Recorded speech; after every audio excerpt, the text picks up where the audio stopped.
शामली जनपद पहुंचे भारतीय किसान यूनियन के राष्ट्रीय प्रवक्ता राकेश टिकैत ने देश में बढ़ रही दुष्कर्म की घटनाओं पर चिंता व्यक्त की और कहा कि इस प्रकार की घटनाएं फास्ट ट्रैक कोर्ट में चलाई जानी चाहिए, जिससे कि उनका तुरंत परिणाम आ सके। वहीं भाजपा के लोनी से विधायक नंद किशोर गुर्जर के द्वारा राकेश टिकैत पर एनएसए लगाए जाने की मांग पर राकेश टिकैत ने कहा कि वह सरकार का आदमी है, कुछ भी कर सकता है। हमने कोई विवादित बयान नहीं दिया था, यह तोड़ मरोड़ कर दिखाया जाता है। साथ ही दिल्ली देहरादून इकोनॉमी हाईवे पर ग्राम भाजू में कट को लेकर भी उन्होंने अधिकारियों को चेतावनी दी। कहा कि अगर यहाँ कट नहीं मिला तो सड़क का निर्माण नहीं होगा। वहीं आरक्षण के मुद्दे पर भी देश में चल रहे आंदोलन पर राकेश टिकैत ने आर्थिक आधार पर आरक्षण दिए जाने की बात कही। आपको बता दें कि किसान नेता राकेश टिकैत शामली के कलेक्ट्रेट में जनपद के अधिकारियों से दिल्ली देहरादून इकोनॉमिक हाईवे पर क्षेत्र के ग्राम भाजू में कट की मांग को लेकर मिले थे। इसी कट की मांग को लेकर भारतीय किसान यूनियन में किसान कई बार प्रदर्शन कर चुके हैं। फिलहाल जिस जगह कट की मांग कर रहे हैं उसका कार्य भी रुका हुआ है। राकेश टिकैत ने कहा कि ग्राम भाजू में दिल्ली देहरादून इकोनॉमी हाईवे पर कट को लेकर बात हुई है। एनएचआई के अधिकारी बहकाते हैं और प्रशासनिक अधिकारी भी उन्हीं की बात कर रहे हैं। यदि फिजिकल सर्वे इस क्षेत्र का हो तो 50 से ज्यादा गांव व 2 कस्बे इस कट पर आकर जुड़ेंगे। अगर कट नहीं मिला तो इस क्षेत्र का विकास भी नहीं होगा।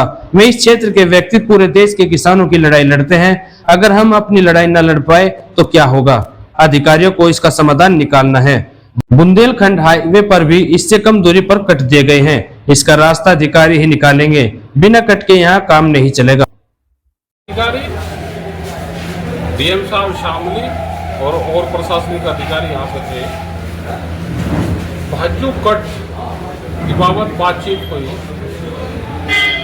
एनएचएलवाई का ये रहता है कि एक बार बहकाने का काम करो, प्रशासन का भी यही रहता है, वो अपनी बात रखता है, रखने की चीज, लेकिन वहाँ की फिजिकल सर्वे करने चाहिए सबको।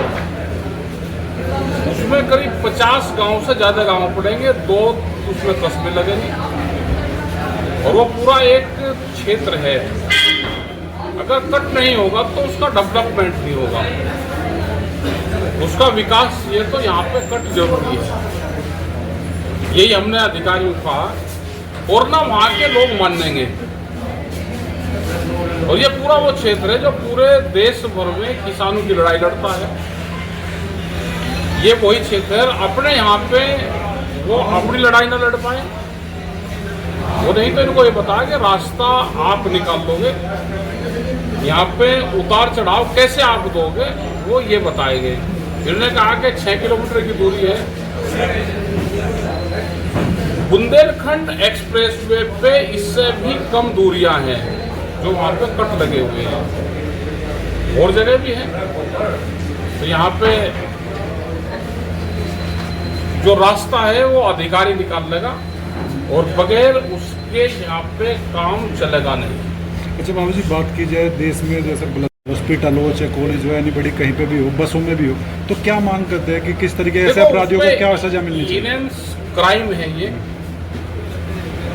फास्ट ट्रैक में ये मामले चले और उस पर तुरंत इस पर रिजल्ट आए। एक नंद किशोर गुर्जर ने भी बयान दिया है, आप पे एनएसए की बात कह रहे हैं। सरकार में शामिल है, भी कुछ भी करवा सके सरकार वही कार्रवाई कर। हमने अगर गलत बयान दिया है, हमने बयान ये दिया, बयान वहाँ पे कोई विवादित बयान नहीं था। ये बयानों को तोड़ मरोड़ के दिखाया जा रहा है। हमने कहा कि 26 जनवरी को कौन आदमी थे जो ट्रैक्टर को लाल किले पे लेके गए थे। अगर उस दिन वे ट्रैक्टर पार्लियामेंट की तरफ चले जाते तो क्या हाल होता? उस पर जांच होनी चाहिए कि उनको कौन लेकर गया। हम तो देश प्रेमी हैं।